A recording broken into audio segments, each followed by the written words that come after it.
This fallen world is also created by God. So then God, the creator of a fallen world, the creator of fallen state of Adam, also has a fallen state inside him. The pre-fallen God made the lamb. The post-fallen God made the tiger. In the fallen state, God becomes something other than God, becomes loss, L-O-S, which is like a reverse way of saying Sol, S-O-L, son.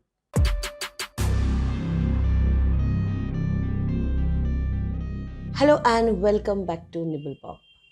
As promised in my last video, today we are going to look at two very important poems, The Lamb and the Tiger by William Blake. These two poems are part of his illuminated book, Songs of Innocence and Songs of Experience. Usually you have both these poems as pair of poems in your syllabus. They are kind of sister poems, or you can say companion poems, where we see one kind of poem being reflected and refracted through the next poem. So don't skip anything in this video, because we are going to look at the poems, read them line by line, analyze them, and try to figure out what they are about and what Blake is trying to tell us through these two most elusive poems of his books. This is Monami Mukherjee. Welcome once again.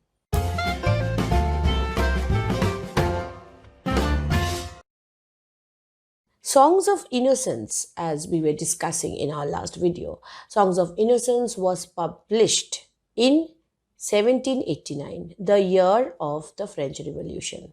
In 1794, Blake published his Songs of Experience along with his Songs of Innocence republished, and this was again in the form of illuminated books. What are illuminated books? Normally poets like Wordsworth, Coleridge, Milton, they simply write down some lines and then send it to the publisher who published them. So that is only a literary poem which we get. But in case of Blake, we get not just literary poems, not just language of writing from him, but also the language of painting, because he was an engraver, and whatever he wrote, it was mostly designed on copper plates as copper plate engravings. We have talked in details about the techniques in the last video, and I'm sure you have already watched that. If not, you must definitely go and watch it, because that gives a lot of idea about not just the background of Blake in general, but also about his various ideas which he was hated for during his time and so much admired for at the present.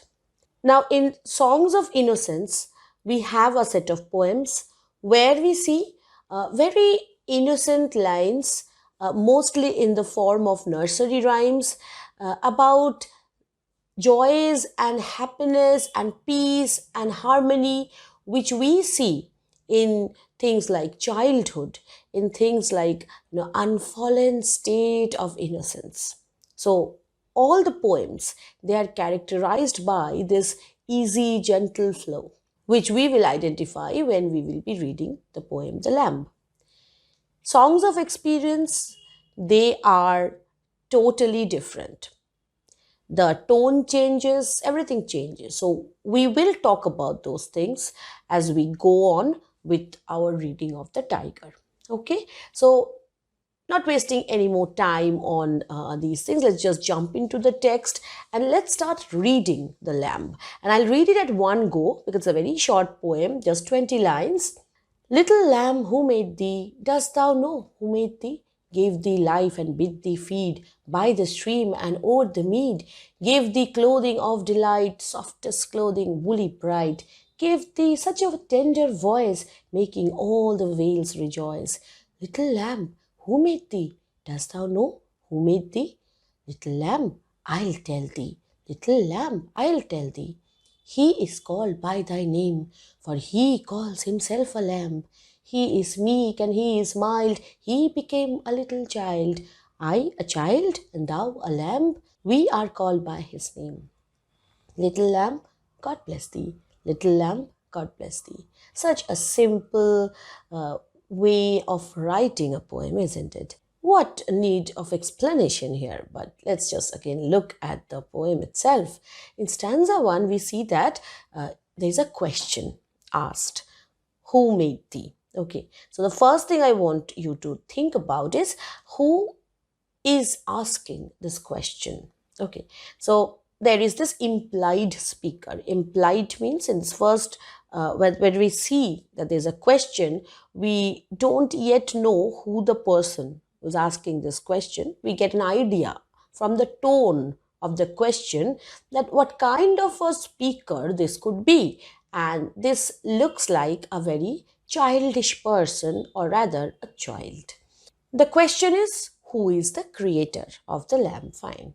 Now, what happens right after this is we get a kind of a description of this creator. And how is this creator described? Not by the description of the creator in general, but by a series of actions which the creator has performed. What actions?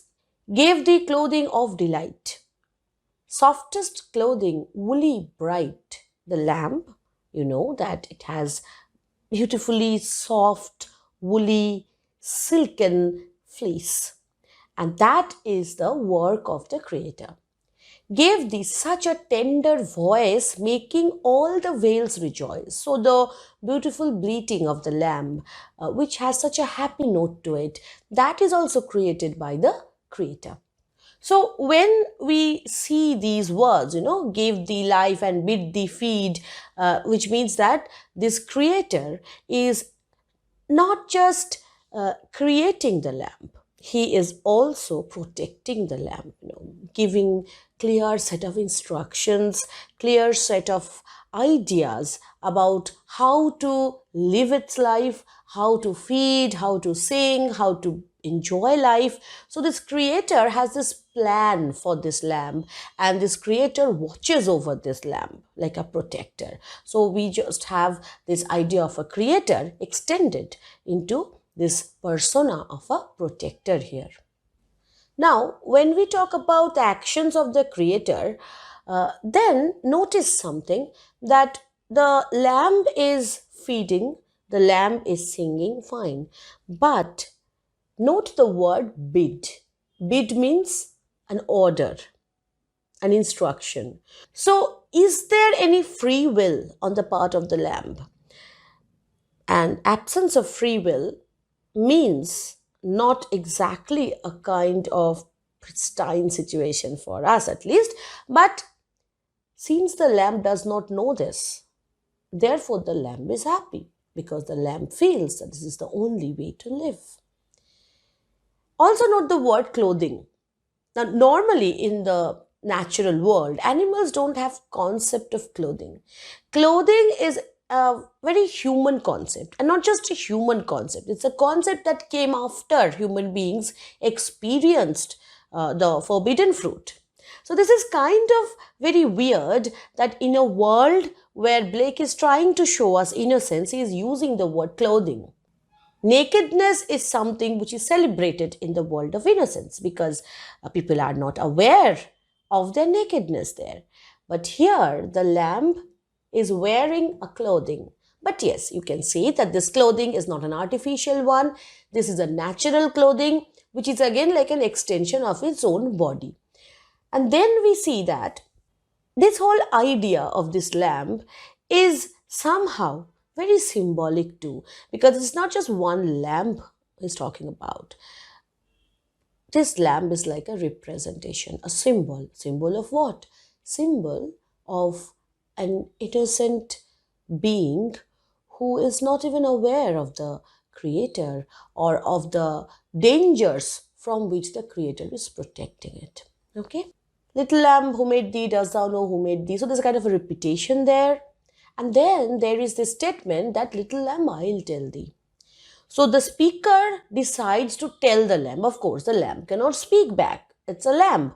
And therefore, the boy or the child decides to answer the lamb. But from where does the child get his knowledge? Let's see what knowledge he has. He is called by thy name. He here means the creator. He is called by thy name, for he calls himself a lamb. He is meek and he is mild. He became a little child. I a child and thou a lamb. We are called by his name. So he does not just give the name of any creator. He is giving a kind of a hint here. He makes a connection between lamb, God and child. Okay. According to Bible, like we have in John 1 verse 29, in which St. John the Baptist, he actually sees Jesus and proclaims, behold the Lamb of God who takes away the sin of the world. And Christ is referred to as the Lamb for many reasons.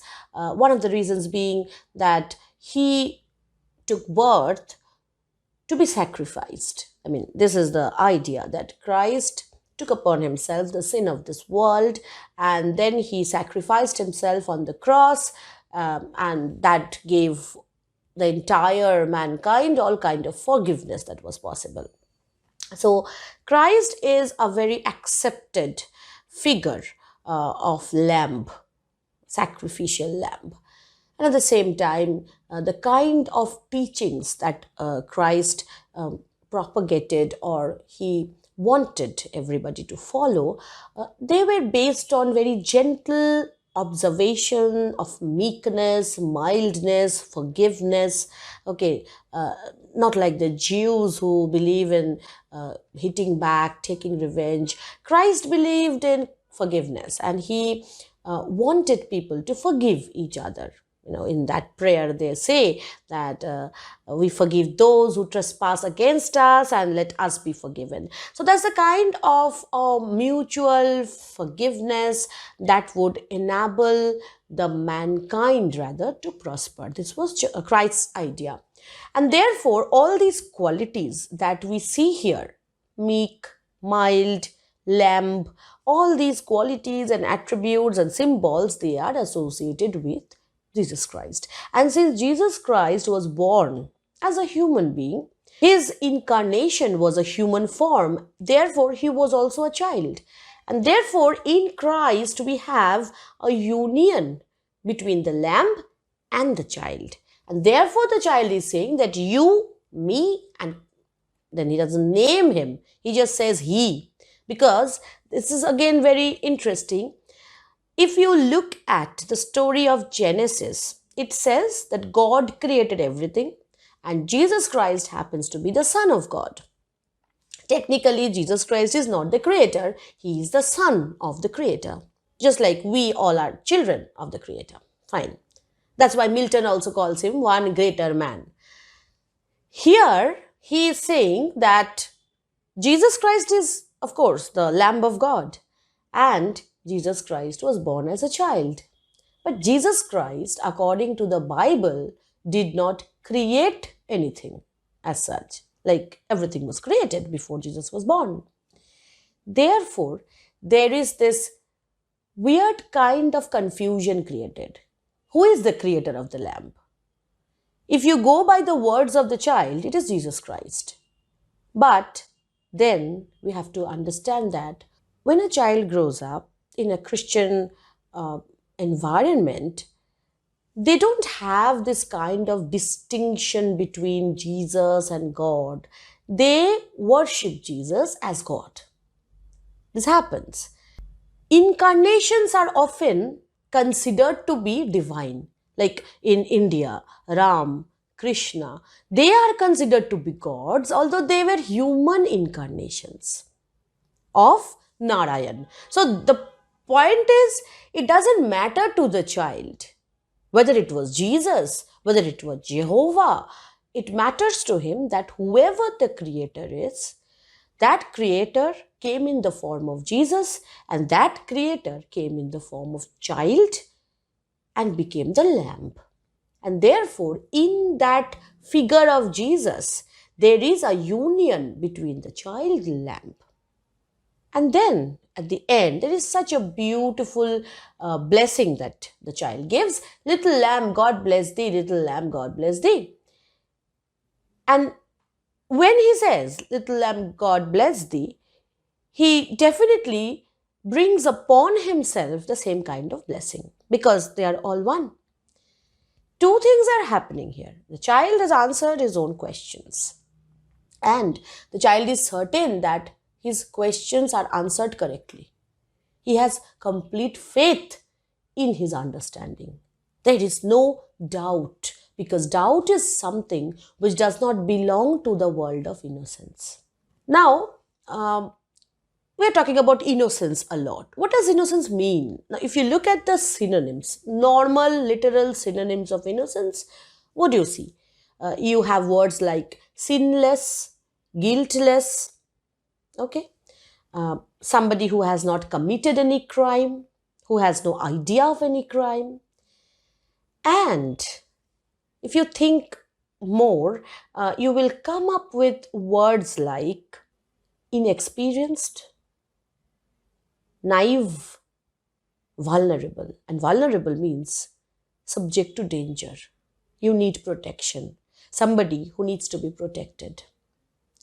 Because innocence cannot sustain itself when innocence is taken out of that world where it is protected. It is not trained to combat the world.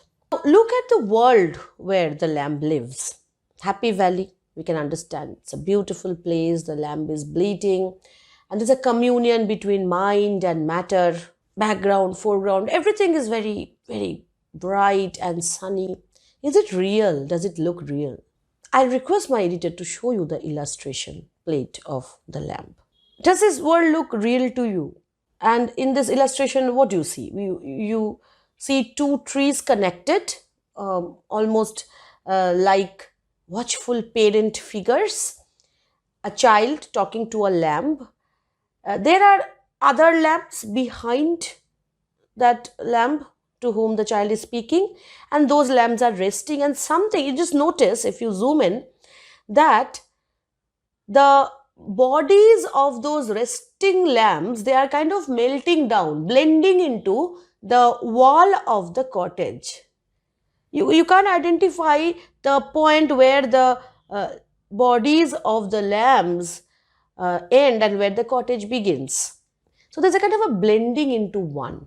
This whole thing becomes one background, a feeling of home, of protection. And what kind of home? Not a huge mansion, but a humble, natural cottage. But does this world exist? It does. It does in this painting. It does in the imagination of the poet who drew this. And now it does in your memories now that you have seen it. But it does not exist around us. Why is that? We will round up our discussion on lamb only when we complete reading the Tyger. So just now shift to the next poem. Tyger, Tyger, burning bright, in the forests of the night, what immortal hand or eye could frame thy fearful symmetry? Here also we see questions, kind of same question, What immortal hand or eye could frame thy fearful symmetry? What immortal being could create you, frame you, your body, your symmetrical structure? And in lamb, what was the question? Little lamb, who made thee? Simple question, put in a simple way. So, we have question here, just in the same way we have question in the lamb. But the tone is different. And what else has changed? The speaker has changed. A child never speaks in this way. The speaker has changed. How do we notice these changes? What makes us think that things have changed? You notice words like forests of the night, fearful, burning, symmetry, all these complex things and dark and sinister things. So this whole atmosphere is kind of changed like a snap of a finger.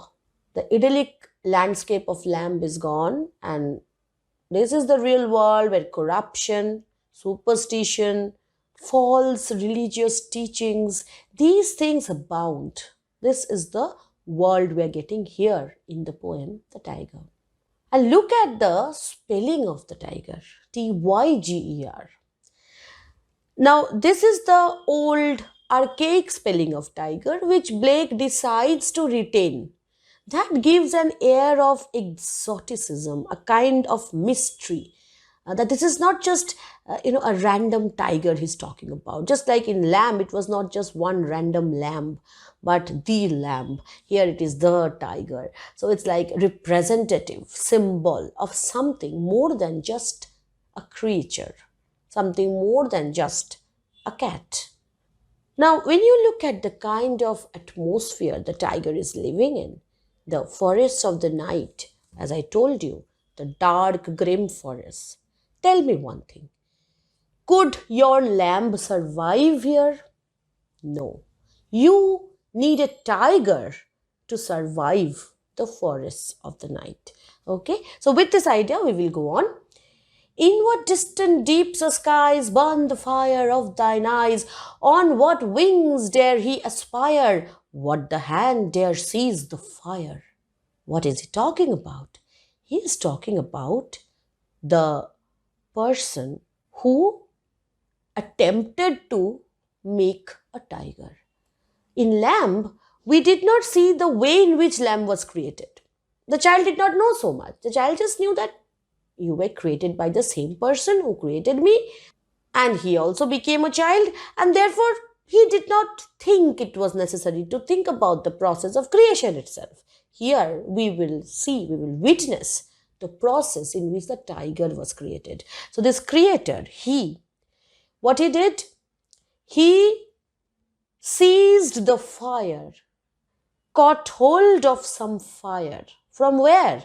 From distant deeps or skies. So there was some fire burning in some distant planet or celestial body, in some remote place, from where this creator, he aspired on his wings and took hold of that fire, sluiced up some fire, brought in, and prepared the eyes of this tiger. So the eyes of the tiger originally burnt as fire in some distant deeps or skies, in some volcanoes, from where this fire was taken and the eyes of the tigers were created. And how was this whole thing done? And what shoulder and what art could twist the sinews of thy heart? And when thy heart began to beat, what dread hand and what dread feet? What the hammer, what the chain? In what furnace was thy brain? What the anvil, what dread grasp? Dare its deadly terrors clasp. Note so much of fire. Like from the very beginning, you have the word burning there, like in the very beginning itself. And here, after that, you have directly, fire preparing the eyes of the tiger. And then in the next part, you see that somebody is engaged in some real physical labor, working hard to make a tiger. Now, I want you to notice some very, very important words, key words here. First is fire and burning. And then you see the word aspire. What does aspire mean? Aspire means to have an ambition, to do something more than you think your position makes you do. That is aspiring, aspiration, ambition. And then the word dare. Dare is also that. Dare is doing something which you would normally not do. So aspire, dare, ambition. Who is ambitious? The creator. The creator is an ambitious creator. So the creator flew on his wings, got hold of some fire in some distant deep or sky, and then brought that fire in to make the eyes of the tiger and then the other body parts. So this creator is ambitious and there is a lot of fire. But usually we associate ambition with whom? Macbeth, Satan. We don't call God ambitious. Ambition is never a virtue so far as the Bible is concerned. Humility is a virtue. Pride goeth before fall, and ambition is something which you very, very closely associate with pride. So, if we combine ambition and fire, something which we get in hell, we don't have fire in heaven. What do we get? And this whole idea of taking fire from a place and bringing to some place else, this is kind of a reworking of the myth of Prometheus. Prometheus was somebody who stole fire to give it to the human beings. Okay, so this whole idea of myth being reworked here. Blake is playing with the idea of the creator, which is established in our mind that the creator is a benevolent, good God. No, here the creator is an ambitious entity, creator who knows that he might fail but doesn't stop from creation. And then the process of creation, look at the process again. See the words he is using here. Anvil, furnace, again, it again kind of brings in that idea of fire. You cannot have furnace without fire. Chain, grasp. So imagine this process. It's like the creator is holding the tiger in its dreadful grasp. So this is a poem not so much about the tiger, but about the strength of the creator of the tiger. It's like the tiger is so powerful. How much more powerful was that entity who was creating it? Because while creating it, the tiger was, getting shape. It's like Frankenstein, getting born. And when it was getting born or revived or whatever, then that creator was holding on, grasping. And this whole image of blacksmith as a creator, this is not very unusual. We have this in the Greek mythologies. We have this figure of the Vulcan, Mulciber, if you remember from Paradise Lost. We have this kind of an image, but the Christian image is completely different. There, God simply says, let there be light, and there is light, there is creation. So, this new kind of looking into the process of creation, this is something we're getting here. And then, most important lines. When the stars threw down their spears and watered heaven with their tears, did he smile his work to see? Did he who made the lamb make thee? Come to the first two lines, the most elusive lines. Let's look at the direct meaning first. Literal meaning, explosion of stars, because when stars explode, you have these spear-like light waves coming out of it, okay, energy. But when Blake was writing, it was before the Big Bang Theory came up, before these ideas of supernova, black hole, these things came up. So what was Blake talking about? Explosion of stars was not a scientifically formulated or proven phenomenon back then. If we take the metaphoric meaning, what are the two most apocalyptic events? When stars would throw down their spears. One way of looking at it is when stars surrender, give up, and start weeping. If we look at the Bible, the two apocalyptic events are, number one, the fall of Lucifer, that is Satan, from heaven, and the fall of man from Eden. These are the two landmark events in history, a religious history of mankind, so far as Christianity is concerned. Now, if we look at these events separately and try to see which one fits this whole idea of stars throwing down their spears. When Satan fell, he did not fall alone. There were other rebel angels with him, his friends, supporters. So when he was falling down, it was like spears thrown down from heaven. And because of their loss, their despair, it was like heaven was watered with their tears. If we look at the poem, It might mean that on the creation of the tiger, the stars are either trying to, throw some spears at the tiger, trying to destroy it, or to say that the stars are surrendering, that, oh my God, what kind of a creature is made by God, and so we are surrendering and we are weeping.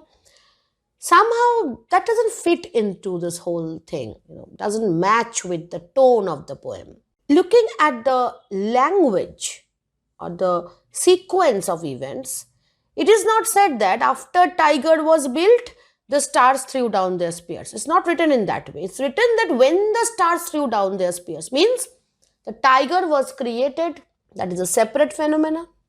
Stars throwing down their spears is not related to it.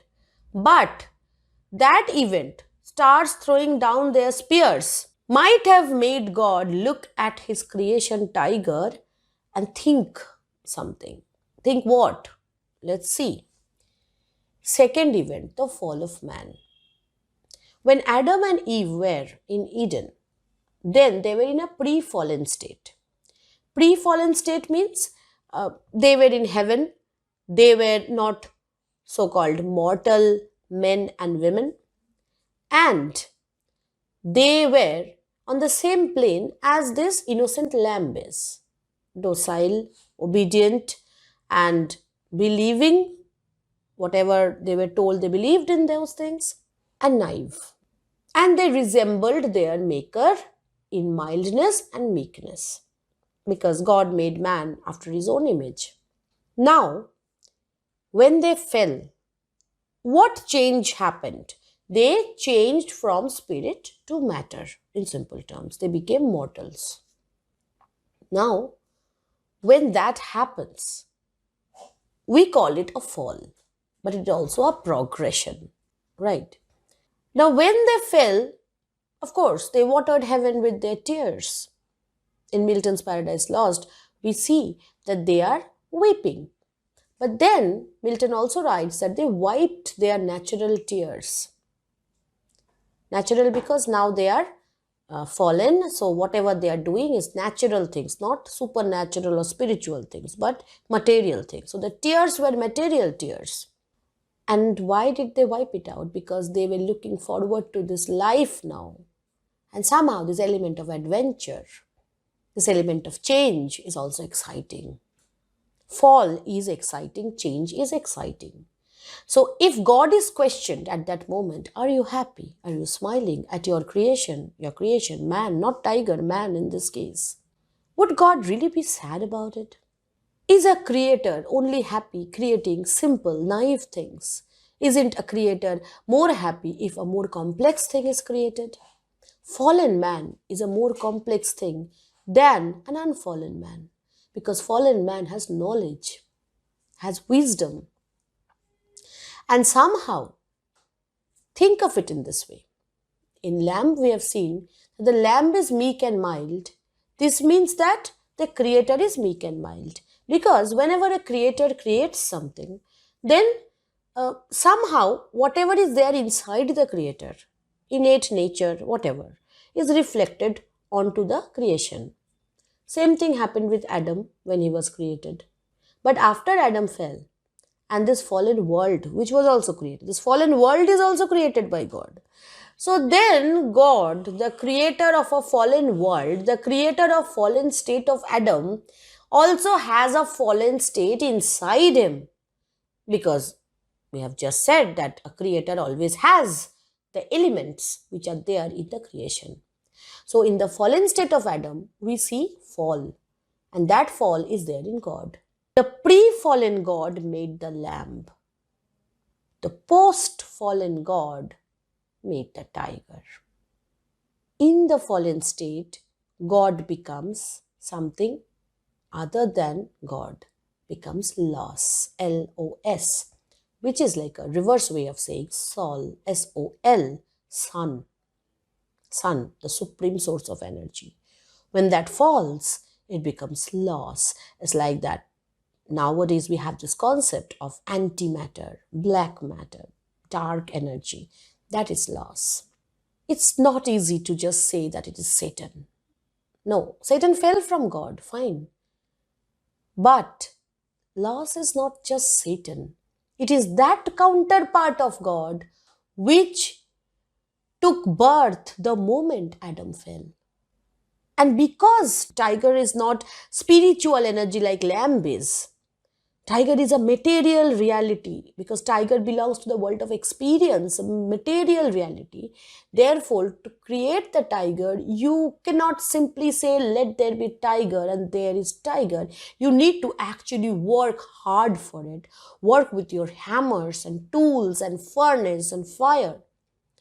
And you need to work with material objects using technology because you need to create a symmetry. That word is the key word here, symmetry. If I ask you to draw a circle that is symmetrical on your notebook, or a symmetrical square, or a rectangle, will you be able to do that?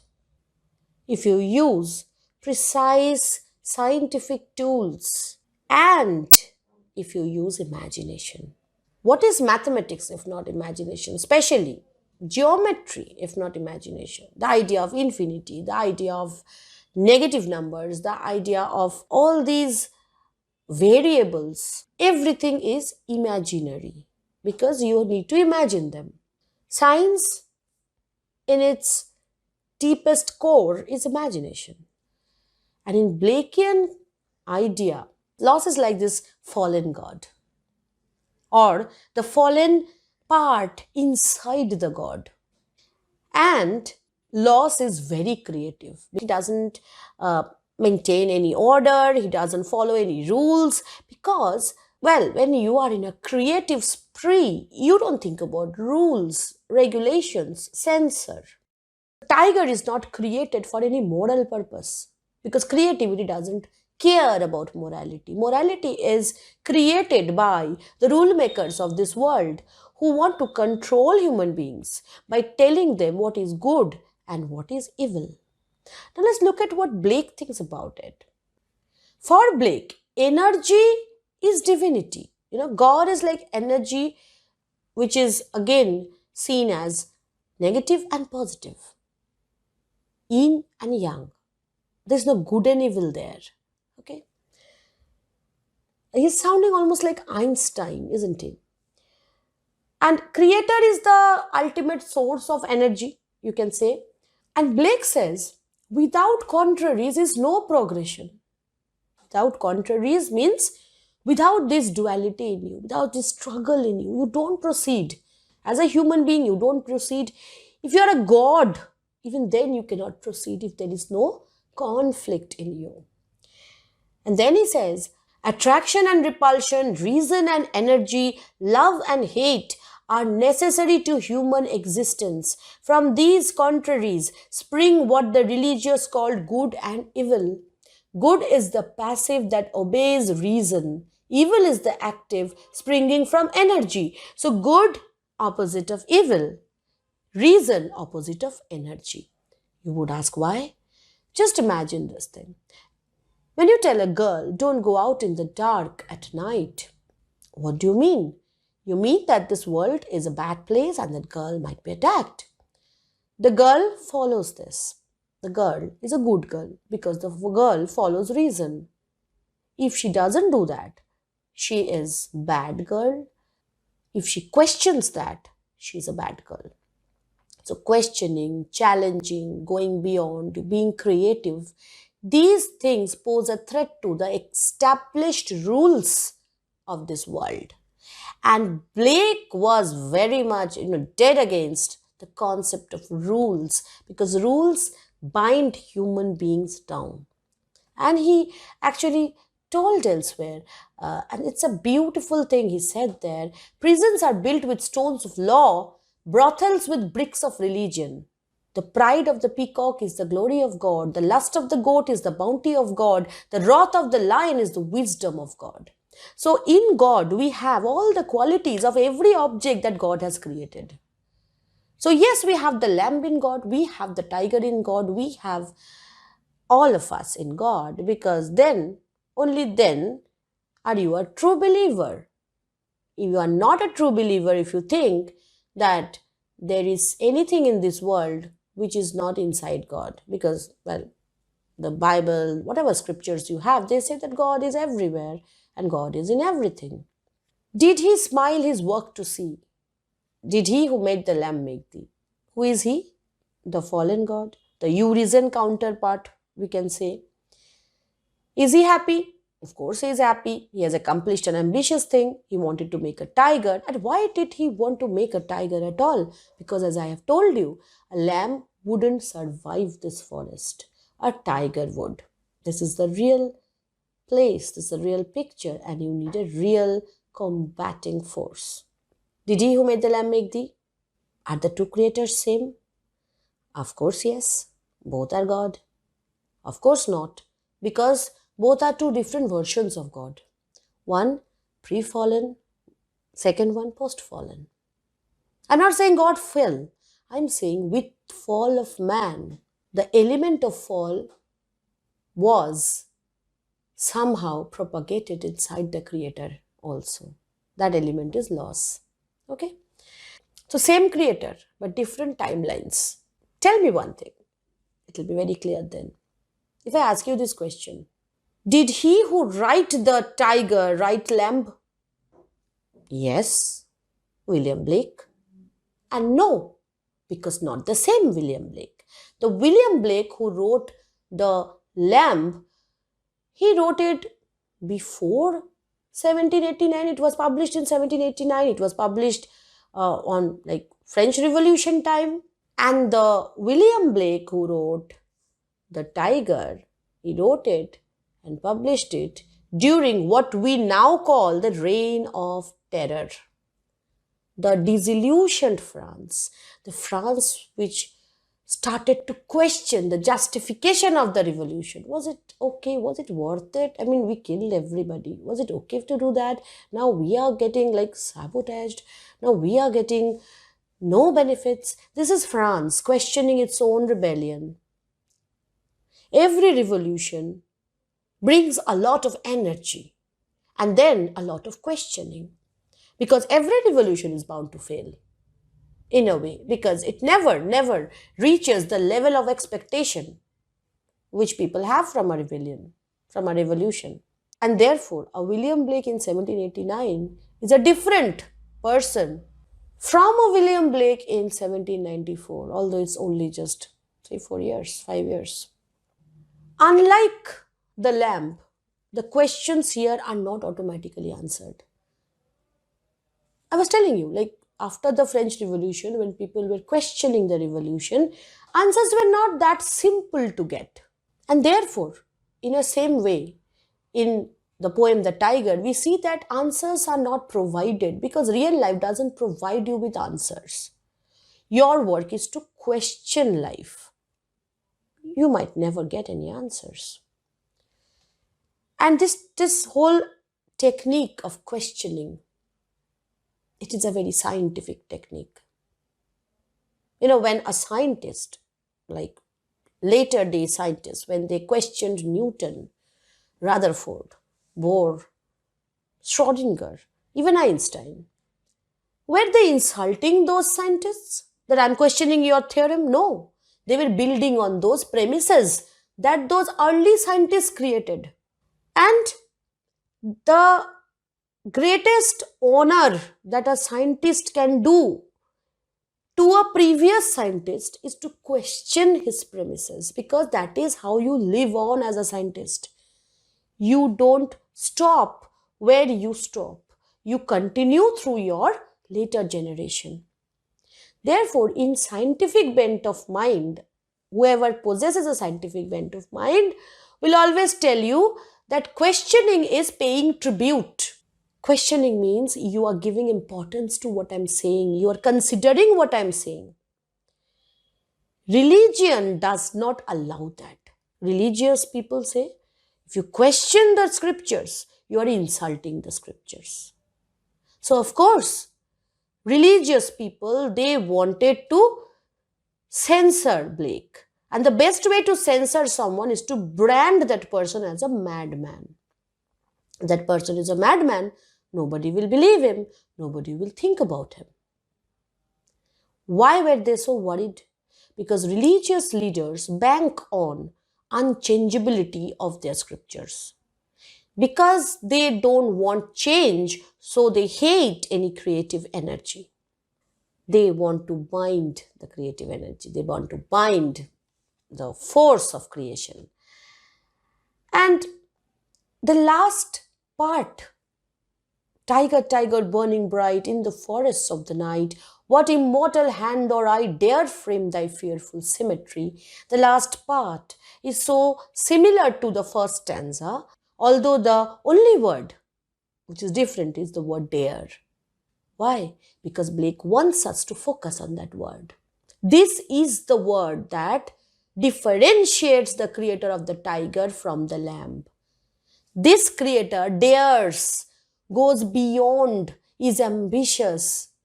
And the tone of the speaker is not of judgment here. He's not judging the creator. How dare he do this? No. How dare he do this? In awe, in wonder. So a kind of admiration for something which is almost undoable. It is not lack of faith at all.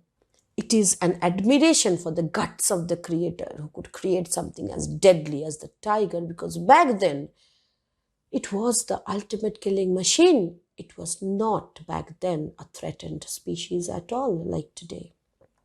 So tiger is a formidable force to counter the kind of negative energy, the kind of negative things that pollute our world.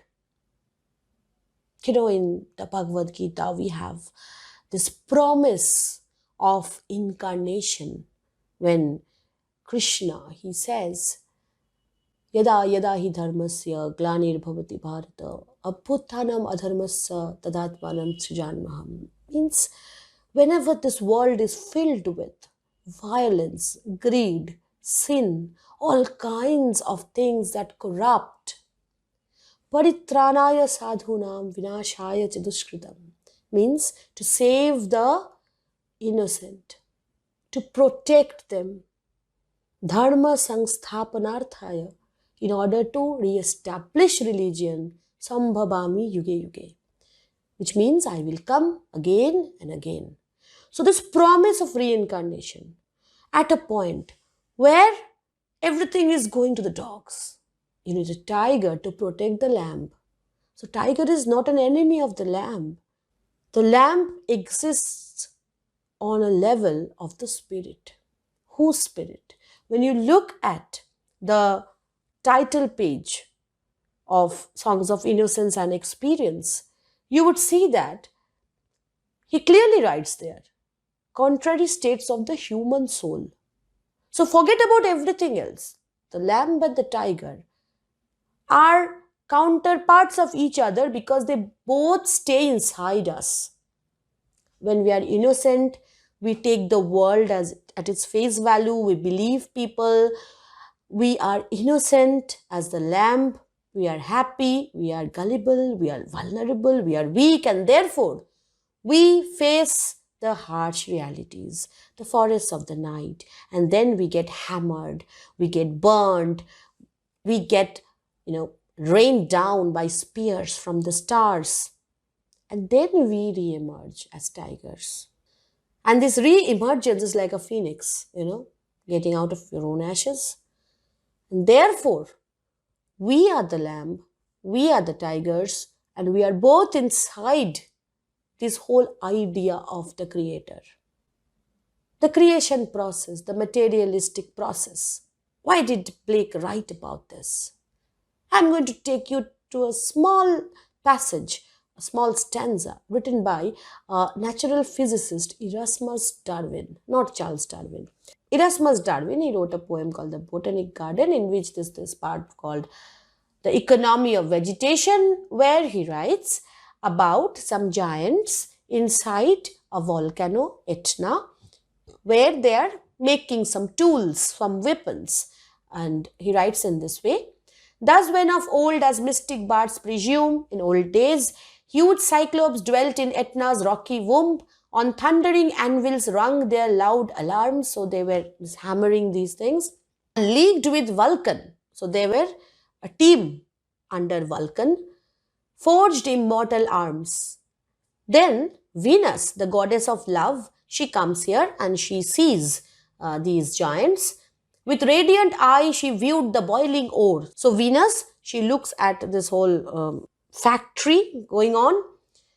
Heart undismayed, the breathing bellows roar. Bellows are those things through which air is passed on inside these fiery furnaces. So Venus looks at these bellows, admired their sinewy arms and shoulders bare and ponderous hammers lifted high in air. So these giants, they were very muscular, very strong looking, stout people, and they had these bare shoulders, and all these descriptions, they match with the way the tiger is formed. Why is this important? Because Erasmus Darwin gave our William Blake this book and asked him to illustrate it for him. He said, paint some pictures. And while doing that illustration, this whole idea of creative process with hammers and anvils and stuff, that definitely must have seeped into the mind of William Blake. So William Blake was in a circle of people who were very scientific minded. He was in fact one of the Freemasons. Freemasons were considered to be again heretics. Church people didn't want them in their vicinity. Blake was buried in a place where nonconformists are buried. So what is Blake? Is he a religious person? Is he a non-religious person? Is he a believer? Non-believer? He's the most, you can say, spirited believer there is. So spirited that he knew that these codes written down as commandments, these are all false ideas. These only take you away from God. His visions were so real to him. Now, talking of illustrations, let's just quickly look at the illustration of the tiger. What does the picture tell us? Two trees again here also, but one tree is huge and the other tree is like a stick, almost not there. They are connected, yes, but you don't have that kind of symmetrical background here. And what else? You see that in lamb we had what? The bodies of the lambs, they were kind of melting down, blending in with the background as if the whole picture is one unified harmonious whole. Here the tiger stands out, different from the background, separate from the background. Yes, the tiger technically looks very cuddly to me. Maybe Blake saw a tiger baby or cub in a zoo. From there he had this idea of a tiger. He never saw a tiger in forest. But one more thing that strikes us is he's talking about symmetry, right? There is no symmetry in the background because this world is out of joint, okay, in Shakespeare's terms. There is no order, no symmetry in this world. The tiger has to maintain a symmetry. The figure which we see in the illustration is a sideways standing tiger. So if you draw a line from the middle, you get the head part and the tail part. And therefore, it is not symmetrical. The picture is not symmetrical, of course. But if you think it in this way, that if you imagine the other half of the tiger, which is hidden from your view, it is a perfectly symmetrical structure. And Blake deliberately might have placed it sideways because he knew that working with copper plates or even working with pen and paper, you cannot draw a perfectly symmetrical tiger. Perfect symmetry exists only in imagination, and therefore he banks on our imagination to imagine that the other side of that tiger, which we cannot see, like the hidden part of moon, is definitely same as the part which we see. And therefore, Blake is creating a symmetrical tiger which has this dual quality of being seen and not seen. Why is symmetry fearful? Because it is unaccomplishable by normal human beings. And Blake is somehow kind of giving up and saying that, see, I have to give up where God did not, because in my illustration, I'm leaving things to imagination, but God ended up making a symmetrical tiger. Of course, if you just look at a random tiger in a random place, it's not symmetrical. Their marks are different on both sides. But this is not just one random tiger he's talking about. This is a tiger with a Y in it. The old archaic spelling, some exotic sense is created, some mystery is created, like this archetypal tiger, like this archetypal lamb, the symbolic creature, not any particular material tiger which you can see in front of you, but you have to imagine that tiger. So this is how imagination is brought into focus here. And this is why I personally say that William Blake is the origin of British Romanticism. Blake knew that there's no point in jotting down instructions. Who jots down instructions? People like William Wordsworth. He was not even writing then. William Blake knew that instructions don't come to any use. What comes to use is your anger. You can truly change anything, any small little thing around you, only when you're really, really very angry about it. And so he says the tigers of wrath are wiser than the horses of instruction. Horses do what? They simply get tied up to a cart. Tigers cannot be tied to any cart. They know how to deal with life. And then he says, you never know what is enough unless you know what is more than enough. You will never know what anything means unless you know more than this. Adam and Eve, did they know what Eden means till they reached a point where they actually knew more than that? Fell from that? Think about it. Tree of knowledge is a source of fall. Then knowledge is a source of fall. Isn't knowledge supposed to be something that redeems us? Aren't you here watching this video because you want to increase your knowledge? Aren't you here because you're ambitious that you want to get good marks in your exam? Aren't you all being sinful right now? Yes, if you follow the rules written in the books or the scriptures.